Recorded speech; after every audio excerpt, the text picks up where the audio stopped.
ಮಾತರಂ, ಭಾರತ್ ಮಾತಾ ಕಿ ಜೈ. ನಮ್ಮ ಉಸಿರಿನ ಭಾಗ ಅದಾಗುವಂತೆ ಅದಾಗಬೇಕು.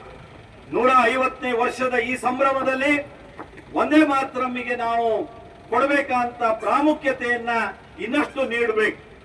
ನಮ್ಮ ದೇಶದಲ್ಲಿ ಜನಗಣಮನ ರಾಷ್ಟ್ರಗೀತೆ ಏನಿದೆಯೋ ಅದಕ್ಕೆ ಸರಿಸಮವಾದ ರಾಷ್ಟ್ರಗೀತೆ ಅಂತ ಒಂದೇ ಮಾತರಂ ಇದ್ದೇ ಇದೆ. ನಾನು ಇತಿಹಾಸವನ್ನ ಮತ್ತೆ ಕೆದಕೋದಕ್ಕೆ ಹೋಗೋದಿಲ್ಲ.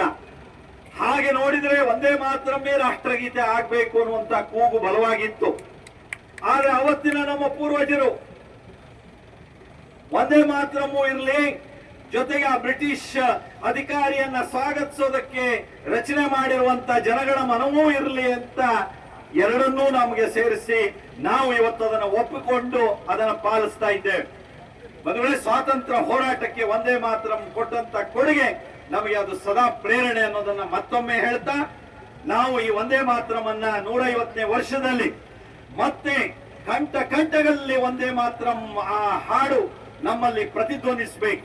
ನಮ್ಮ ಶಾಲೆ ಕಾಲೇಜುಗಳಲ್ಲಿ ಯುವಕರ ಮಧ್ಯೆ, ನಾಡಿನ ಜನರ ಮಧ್ಯೆ ಆ ಒಂದೇ ಮಾತರಂ ಹಾಡು ಕಂಠಸ್ಥವಾಗಿ ಅದು ಮತ್ತೆ ಮೊಳಗಬೇಕು.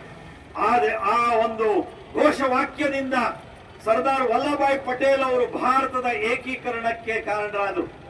ಸ್ವಾತಂತ್ರ್ಯದ ಪೂರ್ವದಲ್ಲಿ ಸರ್ದಾರ್